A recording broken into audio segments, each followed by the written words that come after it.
Everyone has one or two secrets they'd rather keep hidden, and I'm no different. When I was younger, I was quite wild. Now, I'm a quiet and unassuming woman, but losing my parents at 15 sent me down a wrong path. I ended up joining a gang of troublemakers. I got some of the girls from the gang together and started our own group. Because my dad made me learn wrestling when I was a kid, I was known around town for being really strong, even stronger than the boys. My time in that world ended after I met someone special, but living that kind of life leaves some issues behind. My name is Nancy, and now I'm 35. I live as an ordinary housewife and work at a local supermarket. With my light makeup and quiet personality, no one would guess that I once wore bright makeup and rode motorcycles. Yes, I was in a gang and even led a group of girls. But then I met my husband Joshua and everything changed. It all began 10 years ago during a fight with another gang. They were always causing trouble whenever we met. One day, things got really intense. Joshua stepped in unexpectedly to help his brother, who was part of the other gang. As everyone was fighting and falling, Joshua and I were the only ones left standing. I even remember him laughing when he realized his brother wasn't even there. Despite the chaos, Joshua seemed really calm and composed. I couldn't help but notice. "Hey, you're pretty cool," I said to him. "Me? Really? Looking like this? You must have some strange tastes. Were you calling out for someone named Noah? Did you find him?"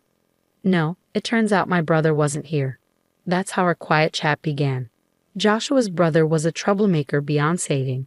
Joshua even took up boxing to try and set him straight. He couldn't stand by and watch wrongdoing happen. He seemed like a guy full of fairness. As we talked more, we got closer. We started seeing each other more often, and it was clear we liked each other. But Joshua didn't like troublemakers back then. Even though we liked each other, my past in the gang held us back. Eventually, Joshua said he'd only be with me if I left the gang for good. Tired of all the pointless fights, I decided to leave the group. We started dating and got married 5 years later. The gang I used to be in got broken up by another group 2 years after I left. After marrying Joshua, I changed a lot and became a calm and graceful woman. But our peaceful life got shaken up by a certain neighbor, Joshua's sister Somia and her husband. One morning, as I was seeing Joshua off to work, the doorbell rang. Who could that be? I wondered. I'll check. Suddenly, Joshua looked surprised. "Somia," he exclaimed, recognizing his sister, whom I had met once at a family dinner. "Hey Joshua, we've moved in next door today. Please take care of us," she said. "Hello, I'm Tommy, Somia's husband. Looking forward to getting along," he added. They started off with a rude attitude, but since Sonia was Joshua's sister, I couldn't be too confrontational. We usually got along with our in-laws, so I didn't want to start any trouble. It turns out Tony was the one who got Joshua's brother Noah into the troublemaking world. They went to the same high school and were a year younger than Joshua. Joshua turned 34 this year, so they must be 33. Sonia, who's 3 years younger than Joshua, should be 31. "Joshua, too bad about your brother, huh?" Tony remarked. "I don't care about Noah anymore. Even you." Joshua was visibly angry. His brother had passed away due to a fight. Joshua's brother and sister apparently never got along well. Sonia felt ignored in favor of her brother and developed a rivalry, which eventually extended to Joshua as well. Joshua once mentioned how tough it was to deal with his sister, preferring to focus only on his brother. Unlike me, Sonia was also in a delinquent group before. Unlike her, Noah was forced into it by Tony. Seeing his siblings change, Joshua probably felt even more determined about justice. As the three of them stared each other down, I spoke up from behind Joshua. "Joshua, you need to leave for work soon." "Oh right," he replied. "Running away, Joshua. Remember, I haven't forgotten that you laid hands on me," Sonia sneered. "That was because you attacked Noah." "All right, both of you enough. We're done here," Sonia declared. With Somia's words, Joshua left for work, the issue still unresolved. But then the harassment from Somia and her husband began.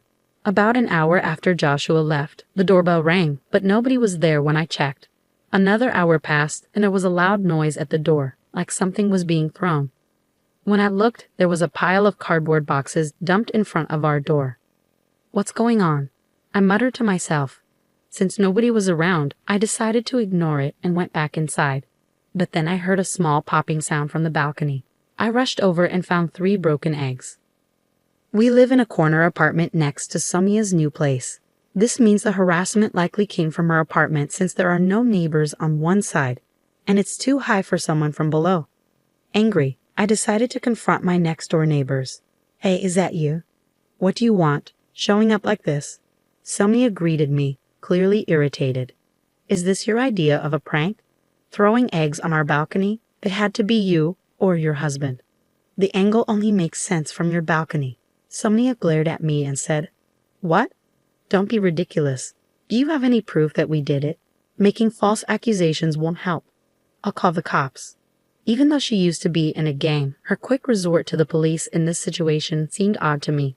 "I don't have proof, but the way the eggs are scattered, they could only come from your balcony." I tried to stay calm, but Sonia kept arguing back. "That's weak proof." "Hey Tony, the lady next door is complaining," she said to her husband. Hearing this, Tony chimed in. "Hey, just because you're Joshua's wife doesn't mean you'll get any special treatment." If Sonia's reliance on the police seems second-rate, Tony's words weren't much better. He might have thought he was intimidating, but to me, it was anything but scary. I could feel my old self stirring inside me, but I didn't want to go back to my past. So I acted like a timid, unassuming woman and said quietly, "Please don't raise your voice." Inside, I wanted to unleash a powerful kick to shut him up. But since meeting Joshua, I had changed for the better, and I didn't want to throw away all my progress over something like this. Seeing my reaction, they both laughed in front of me. "Aha, so you're Joshua's wife. I thought you'd be something special, but you're just a boring woman." "Weak. Tony was giving you too much credit. At the family dinner, you seemed like a real introvert. Just a kick won't be enough. I might have to dislocate a joint or two to calm myself down," I thought, trying to control my rising anger. "Go on, leave," they told me, and then closed the door on me.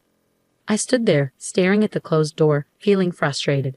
I thought about telling Joshua, but I knew Sonia and her husband would just pretend they didn't know anything. It would only lead to more trouble and stress for me, so I decided not to bother. The next day, and the day after that, the harassment from Sonia and her husband continued. It always started after Joshua left for work.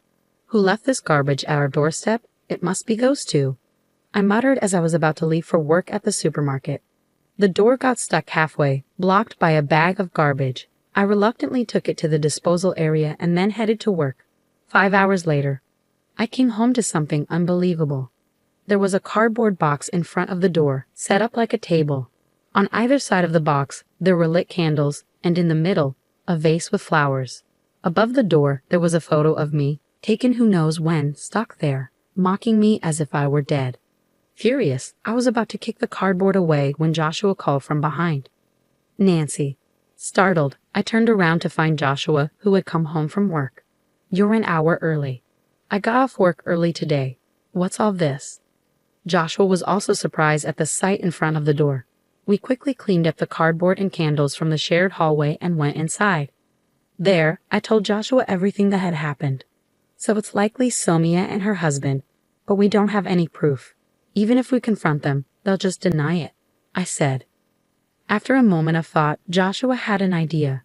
"Let's buy cameras, one for the balcony and one for the entrance, especially hidden well at the entrance." I agreed with Joshua's suggestion. There was only so much more we could take. We immediately purchased cameras online and had them delivered to Joshua's workplace to avoid suspicion. For now, we'll just have to endure until the cameras arrive. Then we can fight back with evidence. "Got it," I replied, so I dealt with Sonia's mean behavior at her house for a few days. For many people, putting up with stuff like this means not fighting back because they're scared or not strong enough. But for me, it was different. I wanted to fight back, but I held myself back. If it was okay to use force, I would have already stood up to them. It was really frustrating having the power to do something but not being able to. After 3 days, Joshua brought home some cameras. Any more trouble? The usual. Today they even threw a fish head onto the balcony. "Let's put up the cameras now. We'll hide one behind the air conditioner on our balcony, aiming at Sonia's, and another near the fire extinguisher by the entrance." The next day after setting up the cameras, Sonia started being mean again. As Joshua left for work, I watched everything through a recording app. And just like clockwork, Sonia and her friends started their antics. I watched quietly and left for work when it was time. 2 hours into my shift at the supermarket, Sonia came to my register. Well, if it isn't my sister-in-law, she said. I quietly scanned Sonia's items. It was obvious from her tone that she knew it was me, and she was being really rude. Aren't you cold for a cashier? Shouldn't you be nicer? Come on, give me a discount on this. Other customers in line looked worried as they watched us. A man in the line spoke up to Sonia. Hey, can't you see she's uncomfortable? Sonia turned to him, looking angry. Shut up. It's none of your business. The man seemed defeated by Sonia's reaction and backed away, leaving the line. Then, I spoke up to Sonia for the first time. Ma'am, if you keep acting this way, I'll have to call security. I said it calmly but firmly. Maybe because others were watching, Sonia replied. Oh, it was just a joke. So disappointing. She left the store, leaving her items behind. The other customers were surprised by what happened. I was really mad when I got home from work. There was a note on the door that said, useless cashier. That's enough. I couldn't handle it anymore. I angrily tore off the note and waited nervously for Joshua to come back. When he got home, we watched the footage from the cameras. It clearly showed Sonia and her husband doing bad things. Now we can fight back, Joshua said, looking angry. Okay, let's go. When we rang Sonia's doorbell, Tommy answered. You two again. What do you want now? Sonia came up behind him, asking lazily, What's up, Joshua? We're ready to fight back, I thought as I started to speak, but Joshua stopped me and stepped forward. Nancy, let me handle this. Sonia told me if you keep bothering us, there will be consequences. Joshua's voice was firm and threatening. Tony replied, What, you want to fight?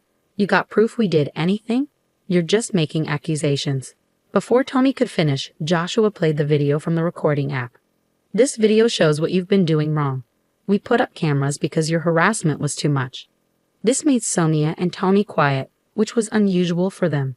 Sonia looked a bit worried and turned to Tony, while Tony glared back at us with a deep frown. You caught us this time, I said seriously.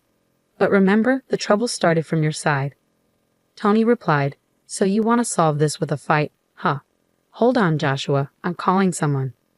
Call whoever you want. We'll be ready, Joshua said firmly, not backing down as things got more intense. Tommy urgently talked into the phone. William, I need help now. His tone was different from before, now begging for help. After hanging up, he turned back to us. Get ready. Willie, the toughest guy around here, is coming.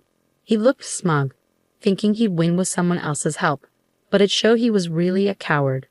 Why not face us yourself? I asked. Keep talking. I know your strength. This time, I brought someone special to make sure you both feel real fear, Tommy said, trying to scare us. 5 minutes later, William arrived, the guy Tommy had talked big about, but he looked surprised when he saw us. William, hey, it's been a while. Sonia and Tommy seemed excited, expecting a lot from him, but that excitement quickly faded. What's happening? Yeah, it's been a while, Will, I said, calling him Will, which left Sonia and Tommy puzzled. Joshua greeted him too. Hey, Will. Long time no see. The couple looked even more confused. Confused, Tommy asked. What's going on? How do you know William? Tommy looked nervous, and William looked between us. I just said, Will, let's not do this, okay? Angry, Tony snapped. Stop messing around. Will, do something, please. Sonia and Tony were panicking, not understanding what was happening. But then Will spoke up. Hey, did you mess with Nancy? His question left them shocked for a moment. So what if we did? Tommy answered, sounding unsure. Will exploded. You idiots. Do you even know who you're dealing with? His scolding left them stunned. They clearly had no clue. Seeing this, I turned to Joshua and asked, Hey, can I go back to how I was 15 years ago, just for now? But instead of Joshua, it was Will who replied, Nancy, please don't. If you do something, it could get worse than just a fight. What, are you giving me orders now, Will? No, that's not what I meant, Will stuttered. Seeing the guy they called for help now apologizing to me, Sonia and Tony were confused. What's going on here? They looked scared as Will talked. Do you two know about BBN? Yeah, that's right. It's famous. It stands for Black Butterfly Nancy, right? The nickname of the former leader of a ladies' group. That's correct, and this lady here is Nancy herself. No way, really? both of them lost their tough act instantly. Will continued. Back then, I led another group, but we got beat by Nancy's group. She could handle 30 people alone. Sonia and Tommy now looked at me with fear. It made sense. They thought they were picking on someone weaker, only to find out she was the leader of a group they used to be a part of. I didn't know Nancy was practically a legend. We joined the group 6 months after you left, Sonia said. They joined after I left. Will had been in the group with me and stayed even after I left, looking after Sonia and Tommy. He left just before a rival group took us down. By then, Tommy was the leader. Before you ruined it, the group was unbeatable. You can't mess with Nancy, Will said. The group that took us down is now the strongest. But if Nancy was still around, she'd still be the strongest. Seeing Sonia and Tony crumble, Will turned to me and said, "Please forgive them for my sake." Watching Will apologize, Sonia and Tony seemed defeated. They never expected their call for help to go so wrong. "Fine, but you owe us," I said, glaring at them. They let out a small gasp. "For a month, you'll clean this apartment and our balcony since you made a mess. If you miss even one day, I won't be so nice next time." "Okay," Sonia agreed, clearly intimidated. Tommy just nodded vigorously, unable to speak. Watching them, Will remarked, "Nobody can really challenge Nancy."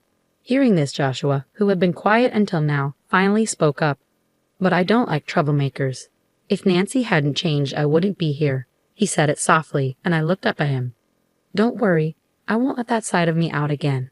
At this, Will burst into laughter, and we all ended up laughing together. Will and Joshua knew each other because we met after I left the group. We ran into Will while on a date and ended up having tea together. "Now that's settled. Why don't you join us for dinner, Will?" The three of us left Sonia and Tommy slumped by the entrance and went to our apartment. Before going inside, Joshua added, "Sonia, you're my sister, so I'll let it go this time. But there won't be a next time." Watching him, I wondered if he too had that same fighting spirit as us. From that day on, Sonia and her husband stopped bothering us. They kept their promise and cleaned our balcony and the shared areas of the apartment. Even though they were just troublemakers doing chores, other residents stopped paying them much attention after a while. After a month, Sonia and her husband left without a word. Even Joshua, their family, didn't know where they went. Maybe they felt uncomfortable staying there. We didn't bother looking for them further and thought they made a wise decision. Finally, we had our peaceful life back. Neighborhood problems are common, but I never thought I'd be so involved. At least it ended well. I have a past I'd rather not talk about. Joshua has kept it secret all this time. I'm not ashamed of everything in my past, but I've learned from my mistakes. I just want to cherish my life with Joshua now, and I hope to never show my true self to anyone again. That's all I'm thinking about now.